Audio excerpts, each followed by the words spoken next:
province, Afghanistan, a non-commissioned officer from the female engagement team senses that something isn't right and directs the infantry platoon away from a 500-pound IED, saving the lives of a dozen soldiers.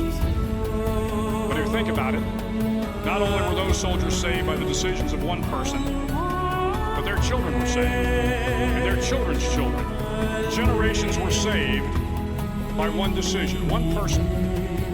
But changing the world can happen anywhere, and anyone can do it. So let's start with basic SEAL training in Coronado, California. Basic SEAL training is 6 months of long, torturous runs in the soft sand, midnight swims in the cold water off San Diego, obstacle courses, unending calisthenics, days without sleep, and always being cold, wet, and miserable. It is 6 months of being constantly harassed by professionally trained warriors who seek to find the weak of mind and body and eliminate them from ever becoming a Navy SEAL. But the training also seeks to find those students who can lead in an environment of constant stress, chaos, failure, and hardships. To me, basic SEAL training was a lifetime of challenges crammed into 6 months. So here are the 10 lessons I learned from basic SEAL training that hopefully will be of value to you as you move forward in life. Every morning in SEAL training, my instructors, who at the time were all Vietnam veterans, would show up in my barracks room, and the first thing they'd do was inspect my bed. If you did it right, the corners would be square, the covers would be pulled tight, the pillow centered just under the headboard, and the extra blanket folded neatly at the foot of the rack.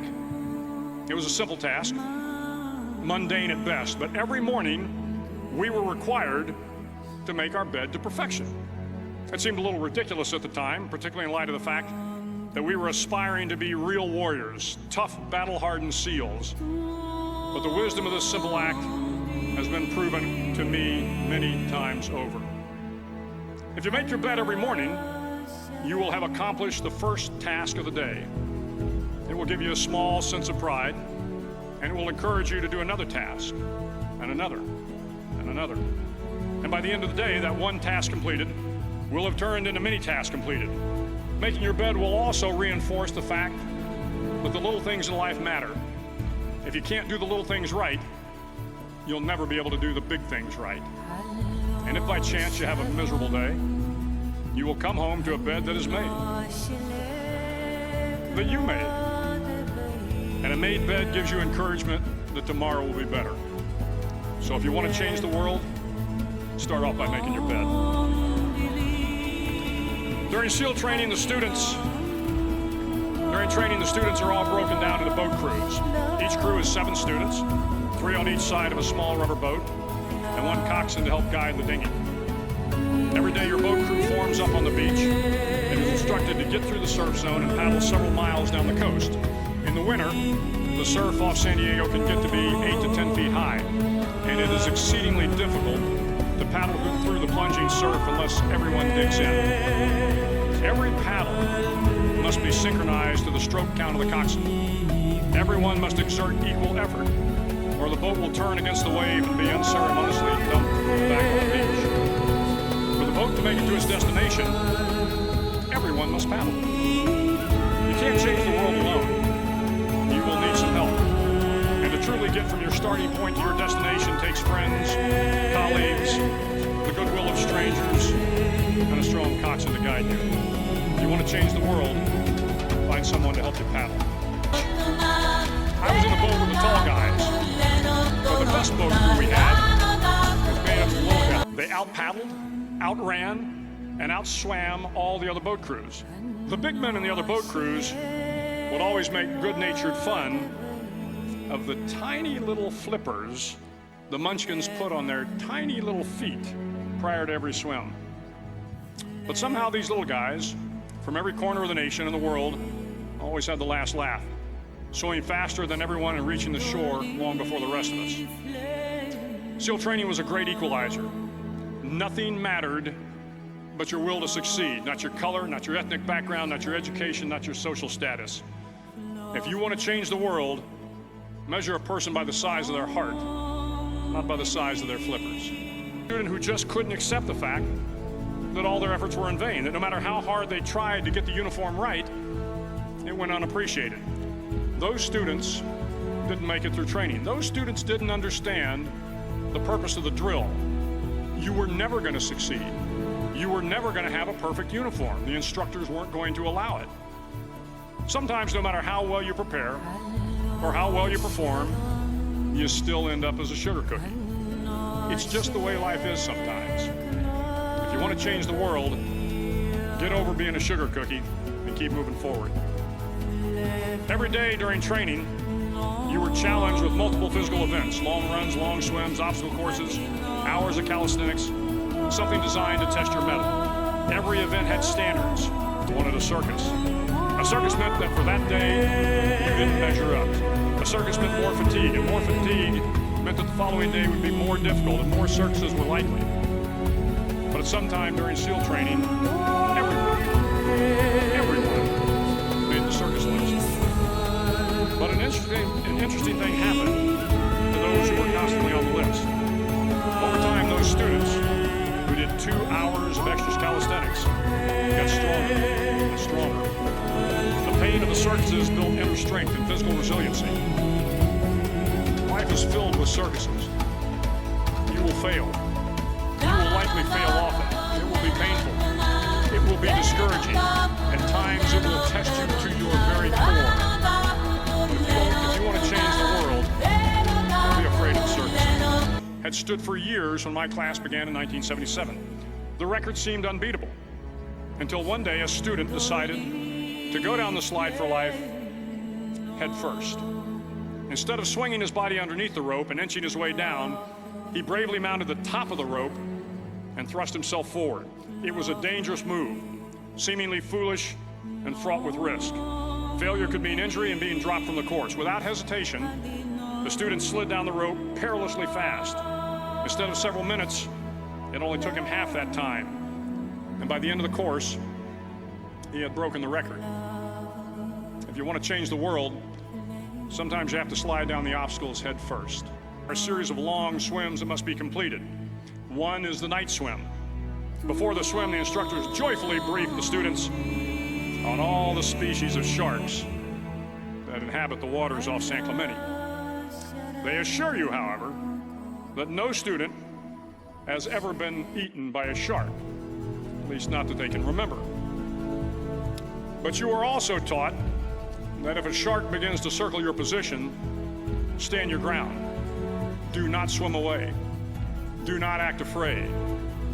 And if the shark, hungry for a midnight snack, darts towards you, then summons up all your strength and punch him in the snout, and he will turn and swim away. There are a lot of sharks in the world. If you hope to complete the swim, you will have to deal with them. So if you want to change the world, don't back down from the sharks. A pair of SEAL divers is dropped off outside an enemy harbor and then swims well over 2 miles underwater, using nothing but a depth gauge and a compass to get to the target. During the entire swim, even well below the surface, there is some light that comes through. It is comforting to know that there is open water above you. But as you approach the ship, which is tied to a pier, the light begins to fade. The steel structure of the ship blocks the moonlight.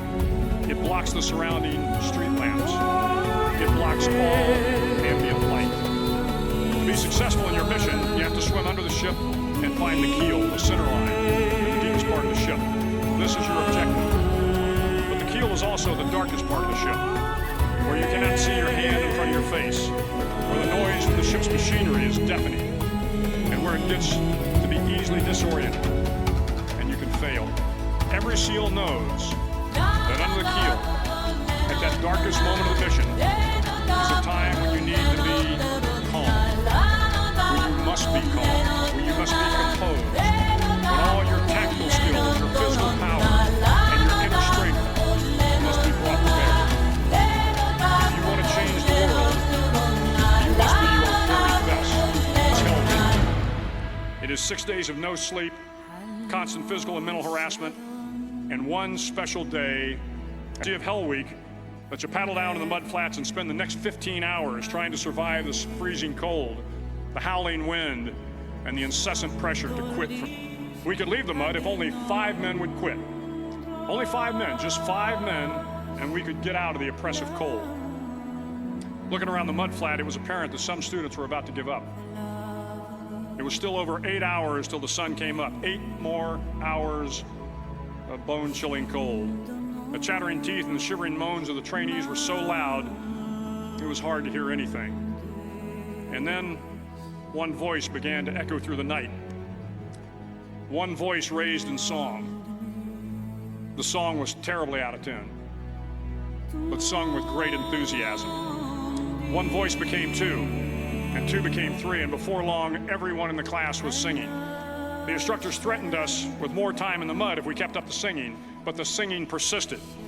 And somehow the mud seemed a little warmer, and the wind a little tamer, and the dawn not so far away. If I have learned anything in my time traveling the world, it is the power of hope. The power of one person, a Washington, a Lincoln, King, Mandela, and even a young girl from Pakistan, Malala. One person can change the world by giving people hope. So if you want to change the world, start singing when you're up to your neck in mud. Finally, in SEAL training, there's a bell. A brass bell that hangs in the center of the compound for all the students to see. All you have to do to quit, all you have to do to quit is ring the bell. Ring the bell, and you no longer have to wake up at 5 o'clock. Ring the bell, and you no longer have to be in the freezing cold swims. Ring the bell, and you no longer have to do the runs, the obstacle course, the PT, and you no longer have to endure the hardships of training. All you have to do is ring the bell to get out. If you want to change the world, don't ever ring the bell. Each day with a task completed, find someone to help you through life. Respect everyone. Know that life is not fair and that you will fail often. But if you take some risks, step up when the times are the toughest, face down the bullies, lift up the downtrodden, and never ever give up. If you do these things, the next generation and the generations that follow will live in a world far better than the one we have today. And what started here